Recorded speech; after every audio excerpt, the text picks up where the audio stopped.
sometimes we prefer to do other things. And only after a moment has passed, we realize what we have missed. Hanggang mo nang masugod mo tayo sa.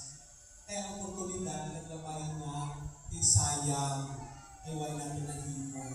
So, think about this, children, because God is sending out His invitation for us. We are all invited with the note RSVP.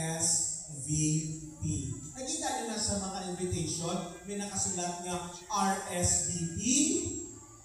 Oo, children, may nga mga invitation sa kasal, o invitation sa pekadaw, encounter nyo ang letters nga RSVP. Anong meaning ng RSVP? Répondez s'il vous plaît.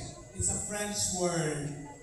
Répondez s'il vous plaît. RSVP. Butsiligon, please reply.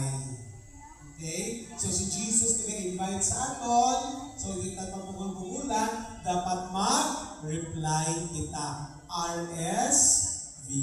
Amen? Amen. Please all stand.